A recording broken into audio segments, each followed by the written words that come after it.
est passagère. Même si le monde se coulait, ne craignez pas. Jésus est de nos côtés. Amen.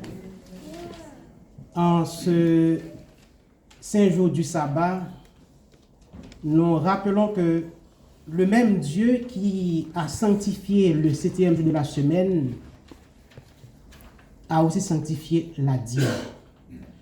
La dîme, c'est un acte d'adoration.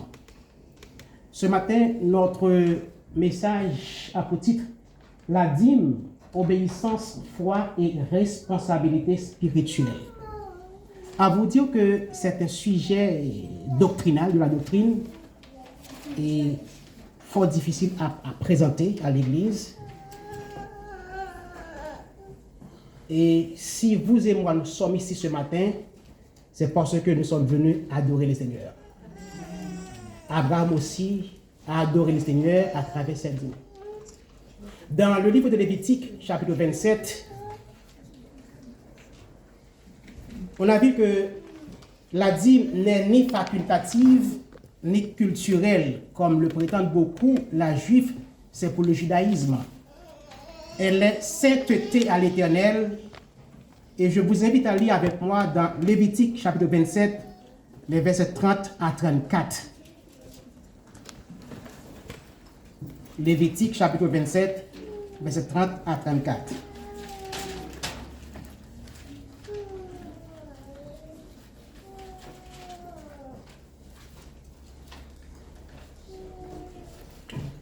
Nous lisons.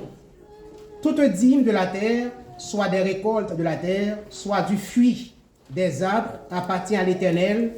C'est une chose consacrée à l'Éternel. Si quelqu'un veut racheter quelque chose de sa dîme, il y ajoutera un cinquième. Toute dîme de gros et de menu bétail, de tout ce qui passe sous la houlette, sera une dîme consacrée à l'Éternel.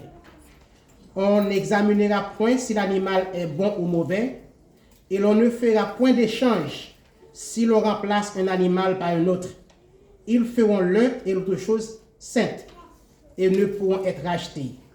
Tels sont les commandements que l'Éternel donna à Moïse pour les enfants d'Israël sur la montagne de Sinaï. Donc, dans le livre de Lévitique, Dieu donne des indications comment choisir la 10e partie. Et de tous les revenus, qu'ils soient animaux, bétail, les fruits, les récoltes, Dieu a tout ordonné parce que Dieu est un Dieu d'ordre. Par exemple, lorsque le berger va faire passer les animaux, s'il y a un verge à la main, donc le 10e, qu'il soit bon ou mauvais, il y a de malformation ou non, c'est la 10e partie. Ça revient à Dieu. Et le berger ou le propriétaire n'a pas le droit de changer, alors si ce bétail a une malformation, donc je vais donner ça à Dieu et puis je prends le suivant. Mais non. Donc c'était bien ordonné, la 10e partie était destinée à Dieu. Dans le livre de Lévitique, Dieu donne des indications sur la façon de gérer les choses saintes. Nous avons vu le sanctuaire, les sacrifices, les ustensiles, les vêtements, tout était bien ordonné. Le peuple et son lieu d'habitation étaient aussi sanctifiés. Dieu nous a révélé dans sa parole comme un Dieu de sainteté. Dans l'Éden aussi, nous avons trouvé 3 dimensions de la sainteté. La sainteté dans les relations familiales. Si nous lisons dans Genèse 2, versets 24 à 25, qu'est-ce que Dieu a dit à nos parents, Adam et Ève? Genèse 2, versets 24 à 25.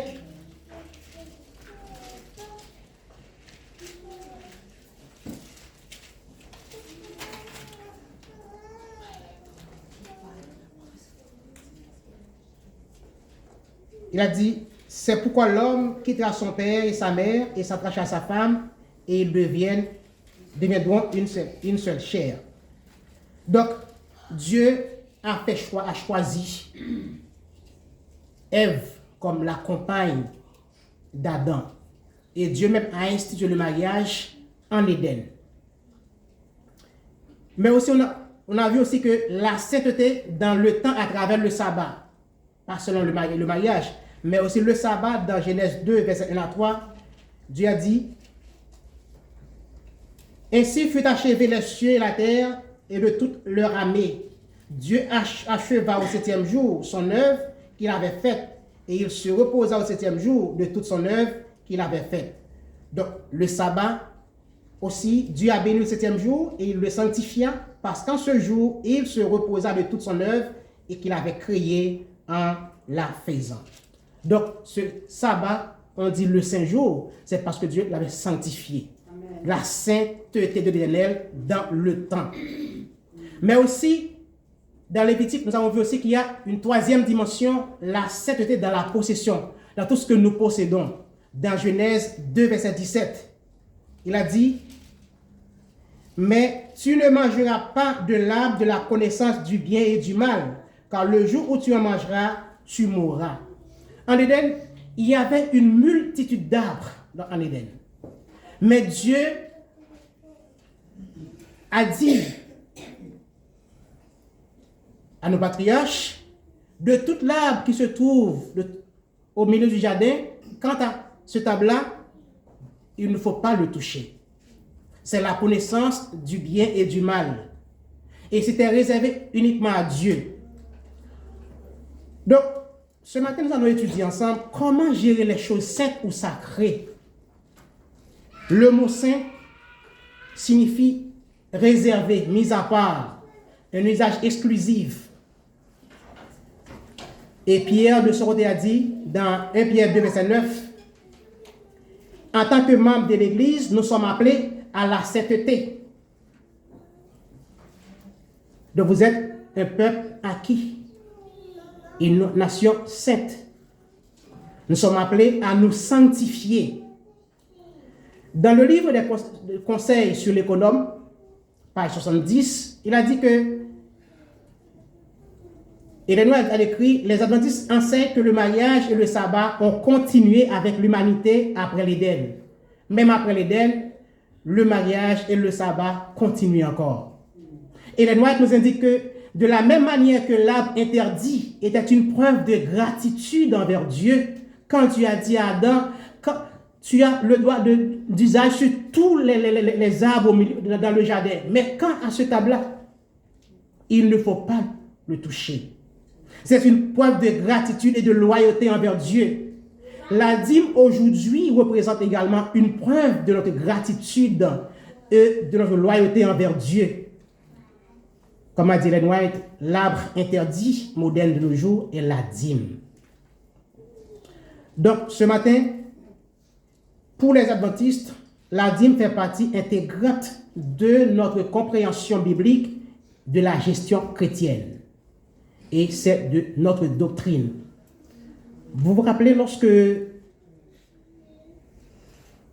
vous allez recevoir le baptême, le pasteur ou l'ancien d'église vous a posé des questions et vous allez confirmer si vous êtes d'accord. Dans les vœux baptismaux de l'église adventiste, il y a 13 questions, pas vrai? Et la 9e parle de l'organisation de l'église. Et vous avez accepté de dire oui, je tiens à soutenir l'Église dans les dîmes, offrandes et par mes influences. Donc c'est un engagement que vous avez pris. Nous allons essayer de voir ce matin comment la dîme fait partie de l'adoration, de la sainteté. Donc la dîme, c'est l'obéissance, foi et responsabilité spirituelle. Nous avons divisé ça en 3 dimensions. Et la première dimension, c'est la proportion correcte. La dîme, un acte d'obéissance à Dieu. J'ai un collègue de travail, il me disait souvent, il est anesthésiste, surtout en salle de chirurgie, il se moquait pour dire, tu sais lui, moi je ne vais pas à l'église parce que je ne vais pas travailler pour payer la dîme à l'église. Mais vous et moi, nous savons que la dîme est un acte d'adoration à Dieu. C'est un acte d'obéissance à Dieu. En ce qui concerne la dîme, Dieu a défini ces thèmes. 1/10. De 10, la 10e partie me revient à moi. C'est la première dimension de sa sainteté. Donc, le croyant ne peut pas décider combien donner. Ce droit appartient à Dieu, car il est le propriétaire et le créateur. Décider nous-mêmes d'enlever une partie enlève la sainteté de la dîme. Donc c'est un acte d'obéissance. Vous êtes tous des ouvriers ou salariés. Donc, à travers chaque pays, les gouvernements ont prélevé des taxes. Et si vous avez à obtenir $5,000 le mois, vous ne pouvez pas faire aucun budget sur les $5,000. Ça ne vous appartient pas. Donc, tous les budgets que vous aurez à entreprendre doivent être faits après le prélèvement des taxes. Si les taxes prélevées est de 1 500, donc votre budget maintenant, c'est à partir de 3 500. Donc, c'est le même aussi pour la dîme. Donc, la dîme, c'est la 10e partie de tous vos revenus. Donc, vous ne pouvez pas faire des budgets, des projets sur le montant que vous avez à recevoir. Donc, vos budgets doivent être faits après avoir retiré la 10e partie. Et les lois dit dans les conseils sur l'économie chrétien, il nous demande de le reconnaître comme le donateur de toutes choses. Et pour cette raison, il a dit, de toutes vos possessions, je me réserve la 10e partie pour moi-même, a dit le Seigneur. Et en plus des dons et des offrandes qui doivent être apportés à mon trésor, selon conseil sur l'économe chrétien, pages 70 et 71. La déclaration suivante indique qu'avant que Israël ne devienne une nation, Dieu avait déjà établi le système de la dîme. Donc la dîme, ce n'est pas pour le judaïsme. Ça ne vient pas avec Moïse. Le système de la dîme remonte à bien avant l'époque de Moïse. Déjà dans les jours d'Adam, il était demandé aux hommes d'offrir à Dieu des dons de nature religieuse, c'est-à-dire avant que le système ne soit donné à Moïse de façon définitive. Conseil à l'économe chrétien, page 70. Enfin, il existe des preuves bibliques indiquant qu'Abraham a offert ses dîmes à Dieu. De même, Jacob aussi a promis de donner à Dieu la dîme de tous ses revenus. Et cela faisait partie de l'alliance de Jacob avec Dieu, dans Genèse 28, verset 22. Et nous ne devons pas oublier aussi, si on a parlé d'Adam, on a parlé d'Abraham, Jacob, qui apportent leur dîme à Dieu,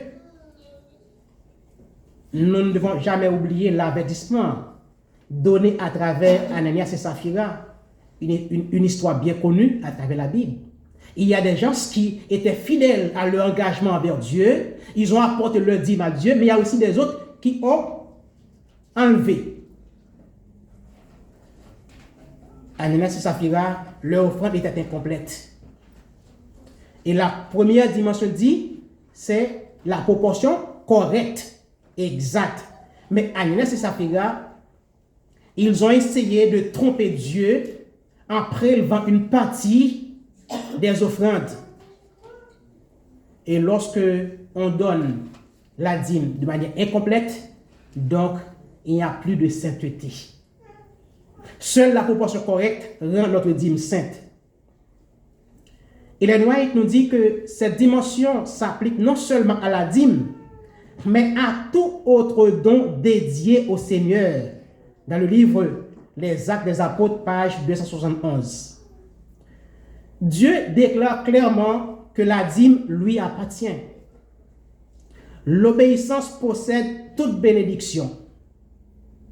Non seulement Dieu nous a demandé d'apporter nos dîmes à la maison du trésor, mais aussi il a fait de grandes promesses à ceux qui apportent leurs dîmes à la maison du trésor.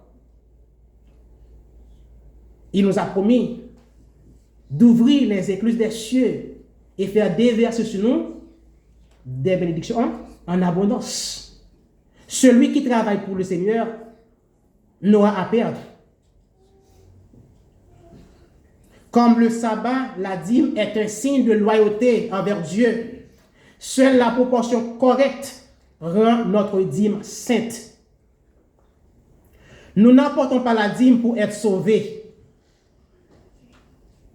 parce que notre salut est un don gratuit de Dieu.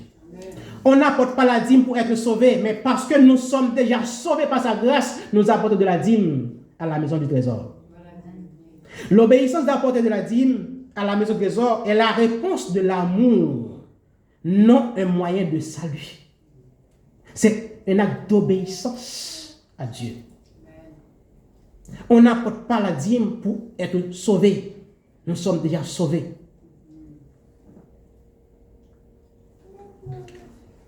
La première dimension de la dîme, c'est la proportion exacte, correcte, pas à la manière d'Ananias et Saphira.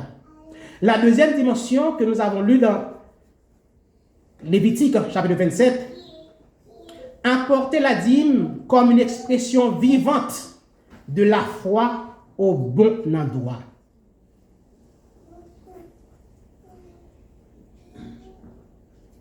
Si vous n'avez pas une foi vivante, avec la cherté de la vie, le problème de ton inflation, problème dans ce monde, il vous serait très difficile d'apporter la proportion exacte, correcte à la maison du Seigneur.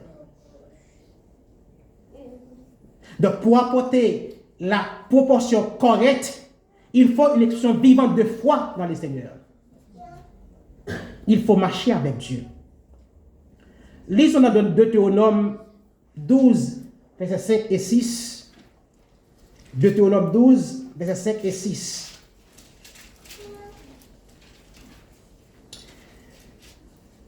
Mais vous le chercherez à sa demeure, et vous irez au lieu que l'Éternel, votre Dieu, choisira parmi toutes vos tribus pour y placer son nom. C'est là que vous présenterez vos holocaustes, vos sacrifices, vos dîmes, vos prémices, vos offrandes, en accomplissement d'un vœu, vos offrandes volontaires et les premiers-nés de votre gros et de votre menu bétail. Donc, ce n'est pas seulement d'apporter la dîme à une proportion correcte, mais aussi de l'apporter au bon endroit. Mais qu'est-ce que ça veut dire, apporter de la dîme au bon endroit? Où est-ce que nous devons apporter nos dîmes?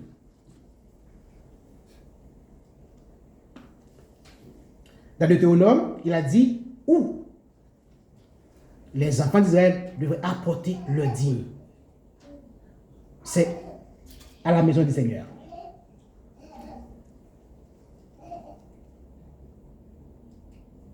Il est également important d'offrir la dîme au bon endroit. Dieu désigne et choisit l'endroit où nos dîmes et offrandes doivent être déposées. Il est clairement écrit, dans ma maison, là où j'habite. Apporter la dîme est un acte d'adoration, un acte de foi. Et nous sommes là ce matin pour adorer à Dieu. Adorer à Dieu, ce n'est pas seulement de venir chanter et prier. L'adoration doit être faite dans toute son intégralité, dans nos modes de vie, nos modes de fonctionnement, dans nos actions, nos paroles. Dans tout ce que nous faisons, nous devons faire voir l'adoration à Dieu. Et vous savez, le problème que l'ennemi a, il voulait être à la place de Dieu. Pourquoi Satan, Lucifer, a été chassé dans le ciel? Parce qu'il voulait avoir son trône au-dessus du trône de Dieu. Il voulait avoir l'adoration que Dieu recevait. Donc c'est à Dieu que nous devons adorer. Et la dîme est un acte d'adoration, un acte de foi. Jérémie s'exclame, tu me chercheras et tu me trouveras, car tu me chercheras de tout ton cœur. C'est ce que Dieu demande dans Jérémie 29, verset 13. Et cette recherche a besoin d'une soumission. Il faut se soumettre à Dieu en l'adorant.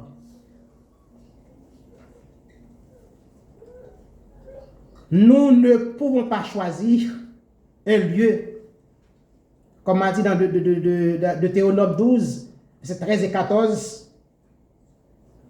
Garde-toi d'offrir tes holocaustes dans tous les lieux que tu verras, mais tu offriras tes holocaustes au lieu que l'Éternel choisira dans l'une de tes tribus. Et c'est là que tu feras tout ce que je t'ordonne. Donc Dieu n'est pas un Dieu de désordre. Dieu a dit où est-ce que nous devons apporter nos dîmes et nos offrandes. Nous ne devons pas choisir un lieu puisque Dieu lui-même l'a choisi. Et Josué aussi, il a dit, le plan de Dieu est que nous apportions nos dîmes et nos offrandes dans son trésor. Dans Josué chapitre 6, versets 17 à 19 et 24. Il n'a qu'un seul endroit, à la maison du trésor.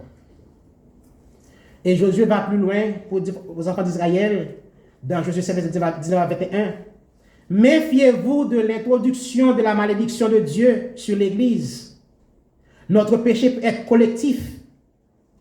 Il en était de même pour le péché d'Akan. Vous vous souvenez de l'histoire d'Akan? Qu'est-ce que Akan avait fait? Dieu avait dit, à travers Josué, de ne pas voler l'interdit. Et Akan a fait le contraire. Akan a pris le manteau, argent, or, et qu'est-ce qu'il a fait? Il a enterré tous ces objets à l'intérieur même de l'hôtel, là où il se logeait.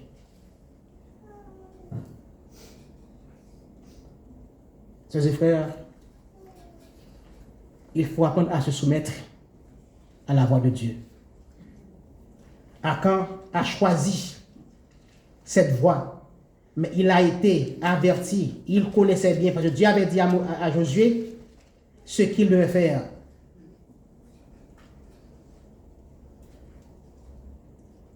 Et Akan a fait le contraire. Nous pouvons lire dans Josué 7, verset 19 à 21, pour rafraîchir notre mémoire. Josué 7, le verset 19 à 21. Josué dit à Akan, mon fils, donne gloire à l'Éternel, le Dieu d'Israël, et rends-lui hommage. Dis-moi donc ce que tu as fait, ne me le cache point. Akan était là.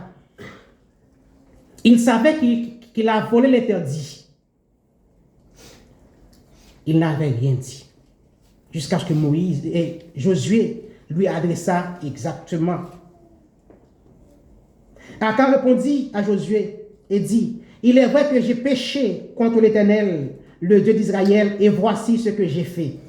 J'ai vu dans le butin un beau manteau de chinéar, 200 cycles d'argent, et un lingot d'or du poids de 50 cycles. Je les ai convoités, je les ai pris. Ils sont cachés dans la terre au milieu de ma tente et l'argent est dessous. Donc, Akan a choisi sa perte. Il a été prévenu.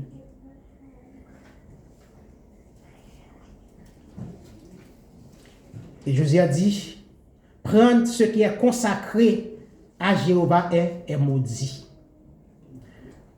Parfois, c'est notre manque de foi. Quand nous sommes à la recherche d'un emploi, qu'est-ce qu'on fait? On prie Dieu jour et nuit, pas vrai? Parce qu'il est notre pourvoyeur.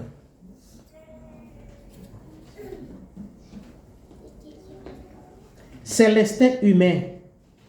Je me souviens ce matin lorsque Sœur Claudia a dit, quand elle s'était prise à la porte du garage, il a demandé secours. Mais c'est l'instinct humain. Il n'a pas demandé secours à Dieu en premier. Il attend que quelqu'un arrive par dehors pour lui débarrasser de cette entrainte. Mais au moment où elle a cité, elle a mentionné le nom de Dieu, la solution était à sa portée. On a tendance à consulter Dieu après.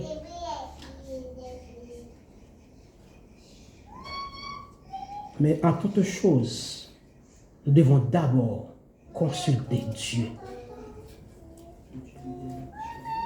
Prendre ce qui est consacré à l'Éternel est maudit. Dieu exige l'obéissance collective. Alors on se pose la question, que pensera-t-il de cette église-là où nous sommes, de notre église? Il y a une étude, des données statistiques indiquent que sur 100% des membres d'une église, seulement 65% assistent régulièrement à l'église. Je ne sais pas si c'est le cas pour l'église de Dieppe. Sur chaque 100 membres d'église, seulement 65% assistent régulièrement à l'église. Et de ces 65%, moins de 50% sont fidèles dans leurs dîmes et leurs offrandes. Moins de la moitié.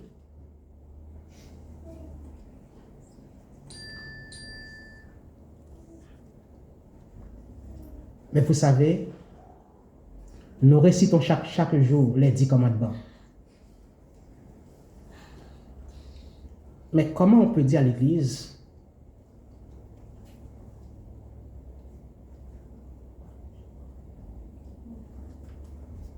laisse-moi poser la question. Si de ces 65% qui assistent régulièrement à l'Église, moins de 50% sont fidèles dans leurs dîmes et les offrandes, la question qu'on se pose, l'Église volera-t-elle Dieu?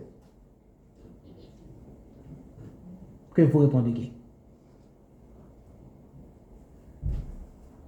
Retient l'Église les bénédictions du ciel? Parce qu'il y a une promesse qui est une promesse. Apporter toutes les dîmes et les offrandes à la maison du trésor afin qu'il y ait de la provision. Éprouvez-moi, a dit l'Éternel, si je ne vois pas les écluses des cieux, et je répandrai sur vous des bénédictions en abondance. L'ennemi utilise les mêmes ruses qu'il a utilisées dans le passé. La dîme est sainte lorsque nous donnons le pourcentage correct de nos revenus. Si elle est complète, elle n'est plus sainte.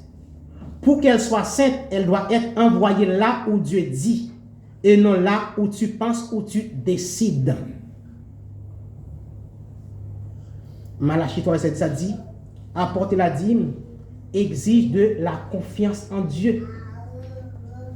Si vous n'avez pas la confiance en Dieu, avec les problèmes que vous avez, vous n'allez pas apporter la dîme à la maison du trésor.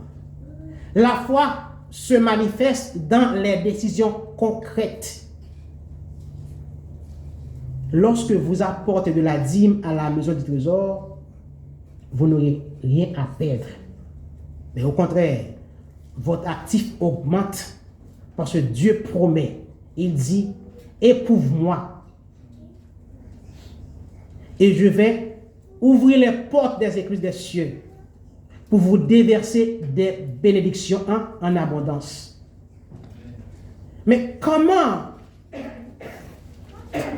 recevons-nous ces bénédictions? Peut-être vous attendez à avoir d'autres emplois, avoir plus d'argent. Mais les bénédictions de Dieu sont diverses. Peut-être vous gagnez peu et vous êtes fidèle dans les dîmes et les offrandes, mais vos enfants ne sont pas malades. Vos fils à l'école étudient et passent les matières. Vous parcourez la route, mais vous n'avez jamais eu d'accident pour dépenser, payer, acheter des pièces. Ce sont toutes les bénédictions que Dieu vous a apportées.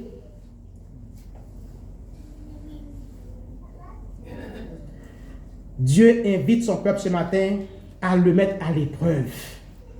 Est-ce que vous êtes disposé à mettre Dieu à l'épreuve ce matin afin qu'il puisse répandre sur vous ses bénédictions les plus riches? Mais cette invitation vous est faite non par doute, mais par confiance en Dieu. Lorsque vous apportez à la maison du trésor la proportion correcte, exacte, complète, les portes fermées vous seront ouvertes. Les bénédictions vous reviennent en abondance. Et il y a aussi le principe spirituel. La foi véritable se voit dans la fidélité de chaque jour. La véritable foi se voit dans la fidélité quotidienne. La question que posent beaucoup de gens parfois, à quoi sert la dîme dans nos églises? Comme j'ai dit au début, dans la 9e question du vœu baptismal, il dit que dans l'organisation de l'église, vous êtes acceptés à prendre part à l'adoration à l'église, de soutenir l'église, d'influencer et soutenir en apportant vos dîmes et vos offrandes et influencer aussi. Donc la dîme est destinée à l'église, dans notre congrégation, soutient la mission mondiale. C'est à la prédication, à la formation des ouvriers de l'église, à l'expansion de l'évangile. Dans l'Antiquité, la dîme et les offrandes étaient destinées aux Lévites qui n'avaient pas de possession. Ils n'étaient pas des héritiers. Donc Dieu avait choisi ce groupe, cette tribu, pour ministrer, pour administrer l'église ou encore l'autel, les tabernacles. Et ces gens-là, ils étaient sous la responsabilité de l'église, avec les dîmes et les offrandes. De nos jours, on n'a pas de lévites. Mais dans l'église adventiste, on a des pasteurs, des leaders, qui sont chargés de travailler pour que la mission que Dieu nous a confiée dans Matthieu 24, d'aller partout prêcher la bonne nouvelle que je reviens bientôt. La première dimension, c'est la proportion correcte. La deuxième dimension, c'est apporte la dîme au bon endroit. Je répète. Dans Lévitique 27, la première dimension, c'est apporter la proportion correcte, non incomplète, comme Ananas et Saphira. La deuxième dimension, c'est de les apporter au bon endroit. Et l'endroit, c'est à la maison du trésor. La troisième dimension, pour le bon objectif. Vous savez, il y a des gens parfois qui disent, moi, je ne vais pas apporter la dîme. Vous savez ce qu'ils font? Ils n'ont pas prélevé, ils n'ont pas retiré la 10e partie. Ils ont retiré une partie. Et disent, bon, moi, je vais donner ça à l'église et à la caisse Bon Samaritain, ou encore pour aider les gens. Donc, ils ont eux-mêmes choisi de dire l'objectif de la dîme. Donc, la 10e partie a un objectif précis. La dîme, une responsabilité spirituelle de l'économe, de l'intendant. La sainteté de la 10e partie commence lorsque la bonne proportion est donnée. Elle se maintient lorsqu'il est offert comme un acte d'adoration au bon endroit. Elle est complétée lorsqu'il est donné dans le but correct. Ce n'est pas à vous de dire, je donne cette dîme pour la construction d'église. Mais non, c'est pas ça la mission, l'objectif de la dîme. Pour aider les enfants de minuit, mais c'est pas ça. Ah non, je vais apporter la dîme à cette association caritative pour aider les gens qui sont dans le besoin. Ce n'est pas l'objectif de la dîme. Vous faites des offrandes, service de Bon Samaritain, des sociétés caritatives.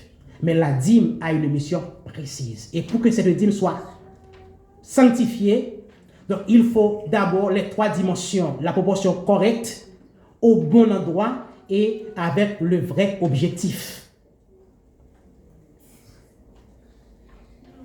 Dans le livre des Nombres, chapitre 18, versets 6 à 8, 21-24, il est clair que Dieu a séparé une tribu pour son service, comme nous avons dit tout à l'heure. Il y avait une tribu destinée à recevoir les dîmes, parce qu'il était placé pour prendre soin de l'autel. C'était leur mission. Elle a été mise à part pour servir dans le sanctuaire. Bibliquement, ici apparaissent ensemble les dimensions du lieu approprié pour déposer la 10e partie des revenus, la proportion et le but correct, car c'était pour le soutien des Lévites qui n'ont pas reçu d'héritage en Israël. Et que dit David? Lisons dans Psaume 116. Que dit David? Est-ce que David lui aussi a apporté la dîme? Où est-ce qu'il a apporté ça? Psaume 116, verset 14. 18 à 19. J'accomplirai mes vœux envers l'Éternel en présence de tout son peuple.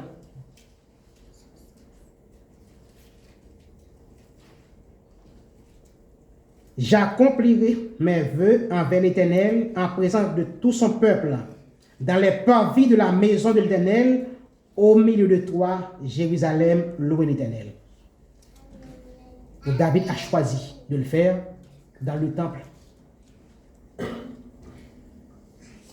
Que notre témoignage soit comme celui du roi David qui a choisi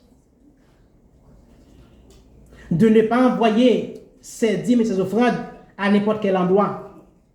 Mais il a choisi dans les parvis de la maison de Dieu, au milieu de Dieu, Jérusalem. Il a conduit obéissant à la maison de Dieu. David a fait le bon choix. La 10e partie a été mise à part pour un but spécial. Il ne doit pas être considéré comme un fonds pour les pauvres, comme beaucoup le prétendent à faire. Il doit être spécialement dédié au soutien de ceux qui prêchent le message de Dieu au monde. Il ne faut pas le détourner de ce but. Conseil sur l'économie chrétien, page 108. C'est frère, dans Lévitique 27, verset 32, il a dit, Lévitique 27, verset 32, tout dîme de gros et de menu bétail, de tout ce qui passe sous la houlette, sera une 10e consacrée à l'Éternel. La 10e partie.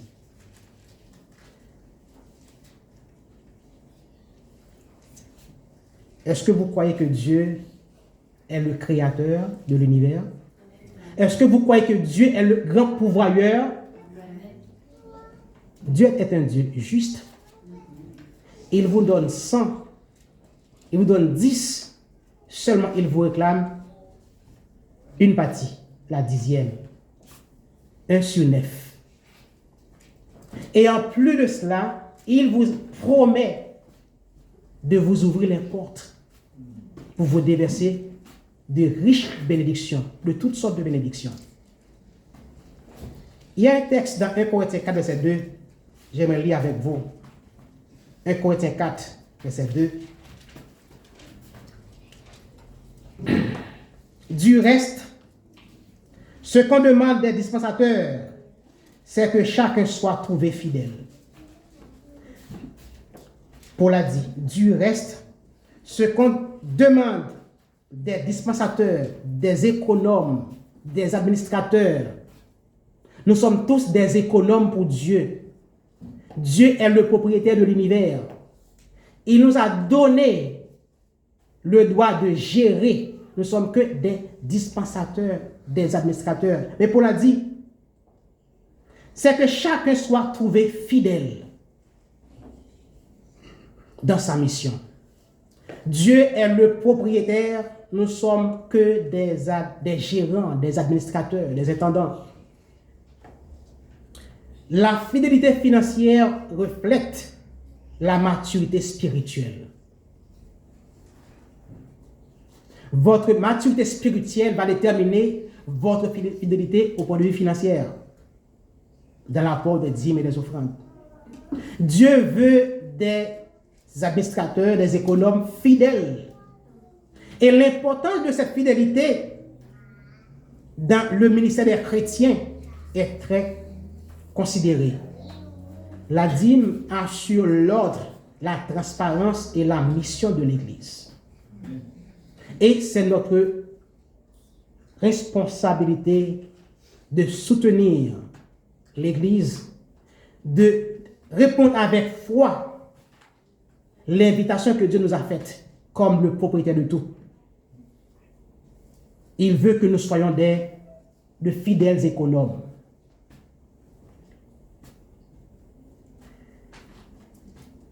Le système de dîme adventiste garantit l'équité, le soutien des pasteurs et l'unité mondiale de l'Église. Il y a aussi le principe de gestion chrétienne.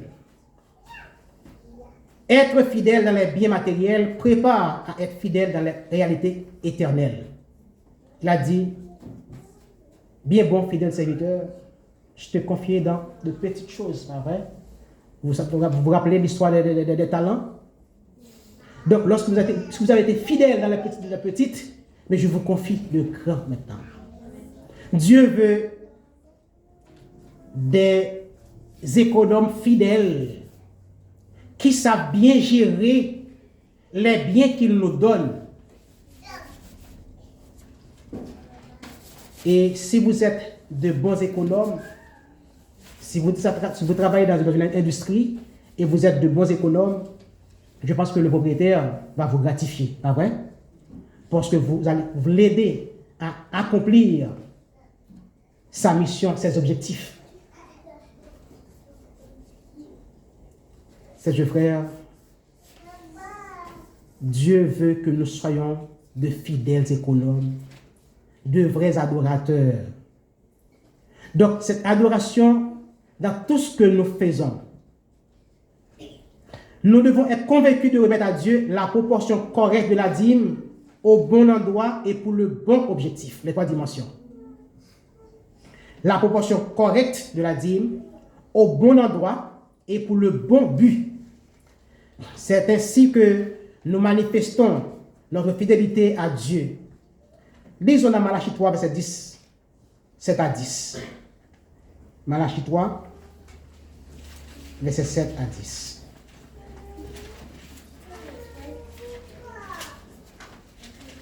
Si quelqu'un le trouve, Malachie 3, les versets 7 à 10.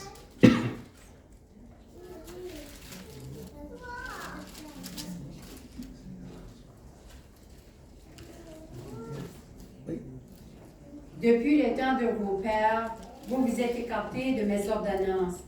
Vous ne les avez pas observées. Revenez à moi, et je reviendrai à vous, dit l'Éternel des armées. Et vous dites, en quoi devons-nous revenir? Un homme trompe-t-il Dieu? Car vous me trompez. Et vous dites, en quoi t'avons-nous trompé? Dans la dîme et les offrandes. Vous êtes frappés par la malédiction, et vous me trompez, la nation tout entière. Verset 10. Apportez à la maison du trésor toutes les dîmes, afin qu'il y ait de la nourriture dans ma maison.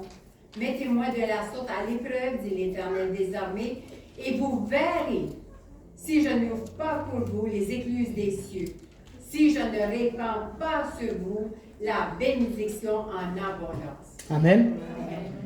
Donc, ce message ce matin est à nous. Il a dit, depuis le temps de vos pères, vous vous écartez de mes ordonnances. Vous ne les avez point observées. Mais il y a une invitation. Dieu est amour, ses frères.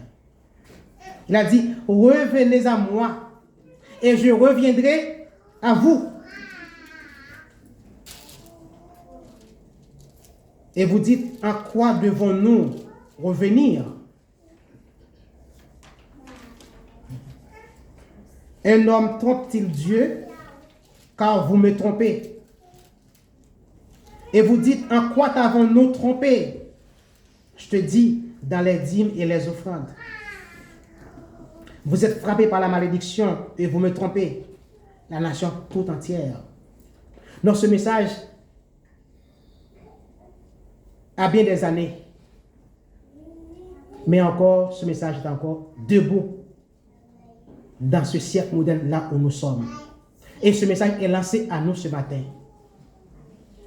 Dieu nous a dit, revenez à moi et je reviendrai à vous. Ne me trompez plus. Je veux te bénir ce matin.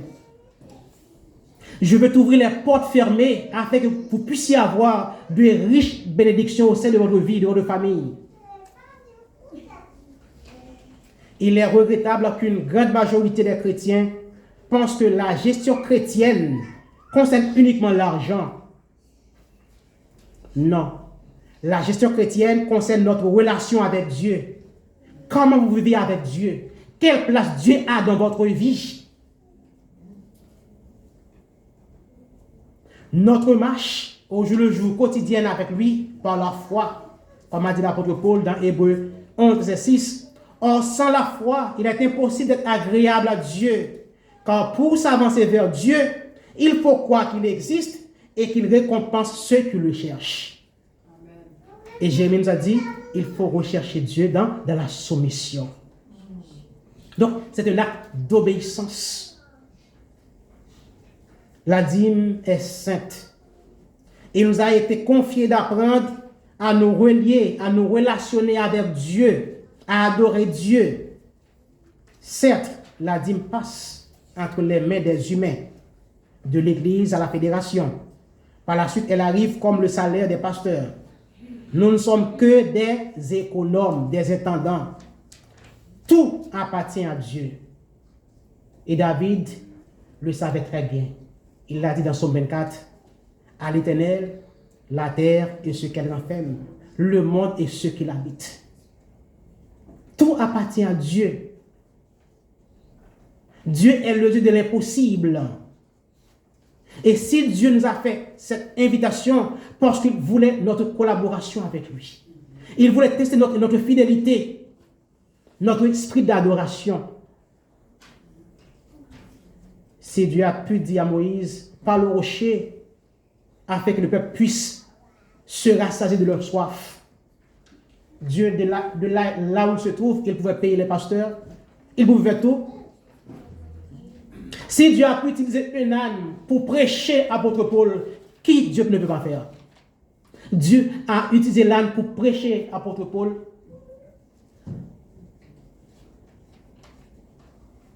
Mais Dieu veut que nous soyons des intendants fidèles. Pour finir, je vais vous raconter une histoire d'une sœur qui se trouve en Albanie. Elle s'appelait Meropi. En Albanie, il y avait un moment de persécution pendant 40 ans sous un régime d'athées et de communistes. On ne pouvait pas adorer Dieu. Mais sa foi en Christ,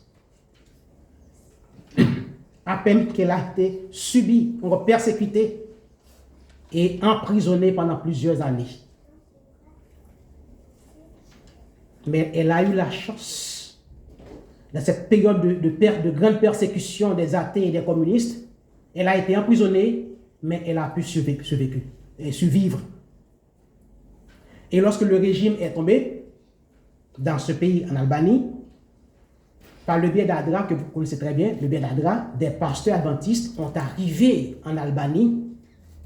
Ils sont entrés pour apporter des dons, des vêtements et des petits ouvrages, de la Bible, pour apporter tout à ce peuple souffrant.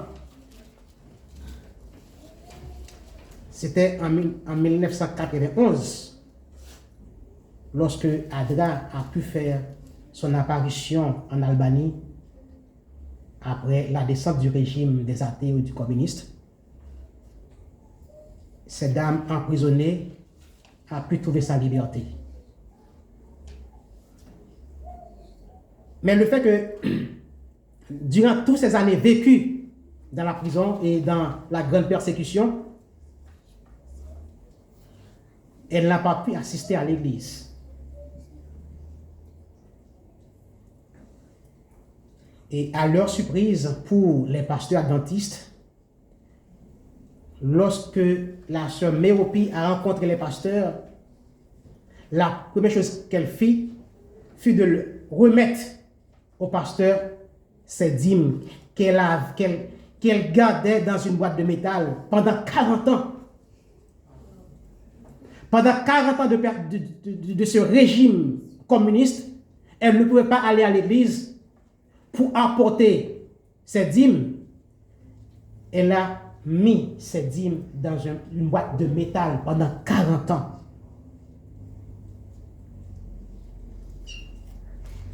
Et lorsque les pasteurs ont converti cette somme dans la monnaie locale en dollars, c'était $633,89. Donc, Méropie savait que la dîme appartenait à l'Éternel. Elle a choisi la première dimension, la proportion correcte. Elle a choisi aussi de remettre cette dîme au bon endroit pour le bon but. Mais elle n'a pas eu la chance de le faire. Mais elle a conservé cette dîme. Une dîme de sacrifice. Une dîme d'obéissance. Une dîme de foi. Et une dîme de responsabilité spirituelle. Quelqu'un emprisonné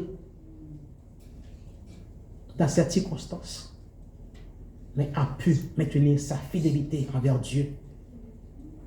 Une dîme de persécution, plus de 40 ans, une dîme de larmes et de pleurs, mais aussi une dîme d'amour, de confiance et de foi en Dieu. Et pour finir dans son témoignage, elle dit que ce jour-là, 2 de ses grands rêves se sont réalisés. Malgré la prison, elle avait toujours pensé de se faire baptiser. Et ce jour-là, il a pu être baptisé et remettre ses dîmes au bon endroit. Pour lui, c'était la joie parfaite que Dieu a gagné sa vie. Bien-aimés, en ce jour sanctifié, ce saint sabbat, Dieu nous invite à renouveler notre engagement, à être fidèles, non par obligation, mais par amour, reconnaissance et consécration totale. La dîme, tout comme le saint sabbat, nous rappelle que tout appartient à Dieu. Il est le créateur, il est le pourvoyeur. La dîme révèle notre obéissance à sa parole, notre foi en sa providence et notre responsabilité spirituelle dans la mission que nous avons. N'oubliez pas cette promesse que Dieu nous a faite dans Malachie 3, verset 10. Apportez à la maison du trésor toutes les dîmes, afin qu'il y ait de la nourriture dans ma maison. Mettez-moi de la sorte à l'épreuve, dit l'Éternel des armées, et vous verrez si je n'ouvre pas pour vous les écluses des cieux, si je ne répands pas sur vous la bénédiction en abondance. Que Dieu vous bénisse. Amen.